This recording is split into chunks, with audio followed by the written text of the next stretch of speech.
sais pas ce que je vais faire. Regardez, on a divers journalistes qui sont présents avec nous.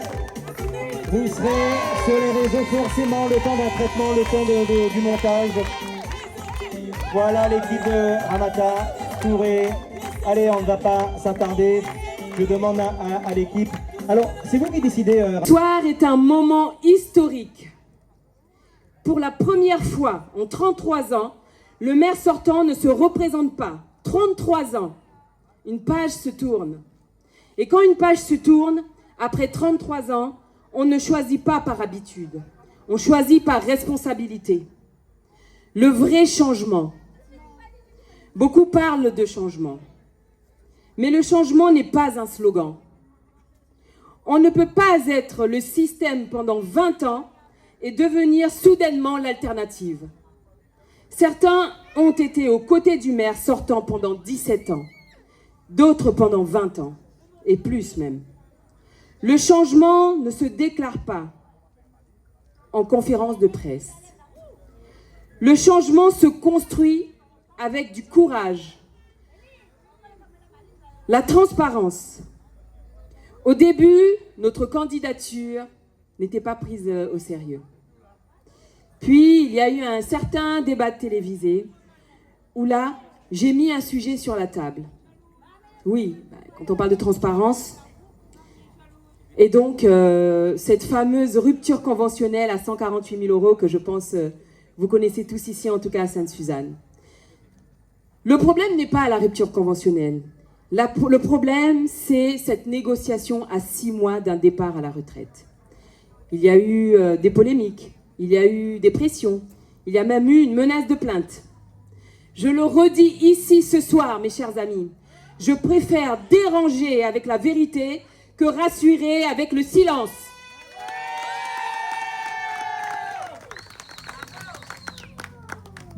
La transparence n'est pas une attaque, c'est une exigence démocratique. Quand la vérité dérange, c'est souvent qu'elle touche juste. L'avenir commence maintenant, mes chers amis. Alors, certains l'ont dit, effectivement. Je suis la candidate de monsieur Maurice Gironcel, maire sortant.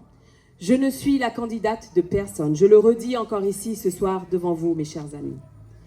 Je suis candidate pour commencer pour commencer le présent. Je suis candidate pour construire. Je veux vous parler de nos projets, nos colistiers. Mes colistiers vous en ont parlé tout à l'heure. D'abord, l'emploi. Nous ferons de Sainte-Suzanne une zone franche d'ici 2 ans. Je dis bien d'ici 2 ans et je prends cet engagement devant vous. 25 hectares seront mobilisés pour la création de notre future zone d'activité économique. Qui va apporter quoi?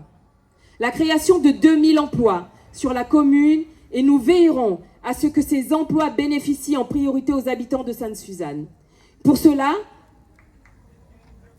nos jeunes doivent être formés à occuper ces nouveaux postes. Et donc, un plan massif de formation en alternance sera négocié dès maintenant avec l'ensemble des entreprises. Le vrai changement commence par le travail aussi. Nos jeunes ne doivent plus partir faute d'opportunités, et ça tu l'as très bien dit Anaïk. Une commune forte est une commune qui crée des emplois, pas des excuses. Protéger les familles. Je m'engage à geler la taxe foncière pendant tout le mandat. Je m'engage à geler la taxe foncière pendant tout le mandat. Quand la vie est chère, la mairie doit protéger, pas taxer davantage. La santé également.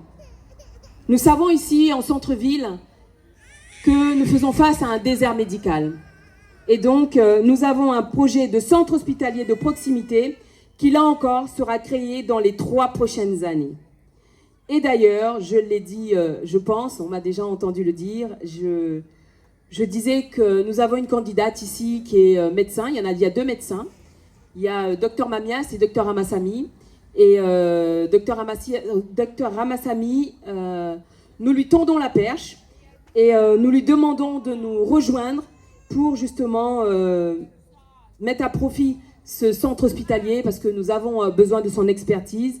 Et donc si demain elle est maire, ben, c'est compliqué parce qu'on n'aura plus qu'un seul médecin. Donc voilà, je pense que le message est passé. Se soigner ne doit pas dépendre du quartier ni du revenu. La création également d'une maison des femmes. Aucune femme ne doit rester seule face aux violences. Cette création de la maison des femmes, j'en ai parlé avec la ministre de l'égalité homme-femme lorsqu'elle est arrivée, Stéphane, tu te rappelles, au mois de décembre, lorsque nous avons reçu la ministre ici à Sainte-Suzanne, nous en avons parlé. Elle disait qu'il n'y avait qu'une seule maison des femmes ici à Sainte-Suzanne et c'est à Saint-Paul. Et donc je lui ai demandé de nous aider à en avoir une ici à Sainte-Suzanne. Et je pense que c'est en bonne voie. Et voilà, donc je l'ai inscrite dans mon projet parce que c'est déjà dans les discussions.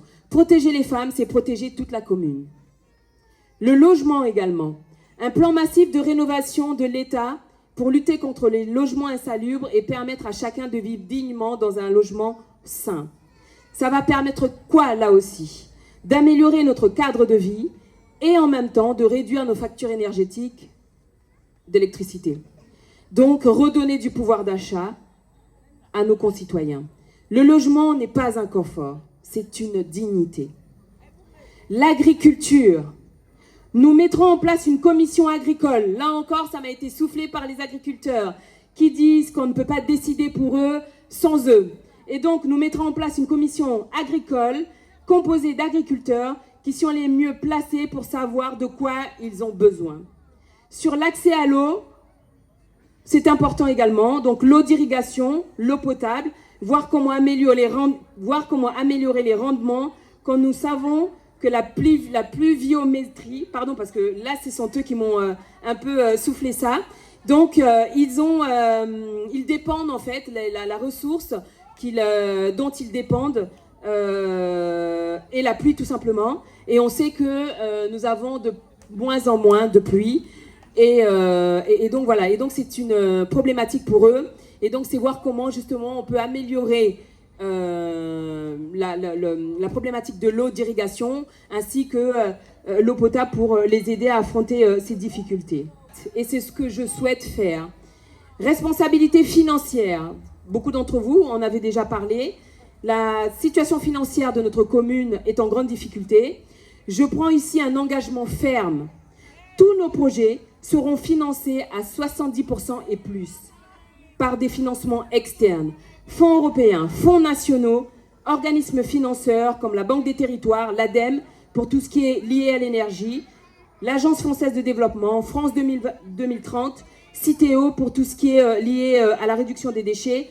Plusieurs autres organismes encore et encore existent. On peut être ambitieux sans mettre Sainte-Suzanne en danger. Le moment du choix. 33 ans se termine. Aujourd'hui, vous avez le choix. La continuité déguisée ou un nouveau cap. Je suis prête à être mère, prête à décider, prête à protéger, prête à transformer. Le changement ne se proclame pas, il se construit. N'ayons pas peur. La quantité ne veut rien dire. C'est la qualité qui compte.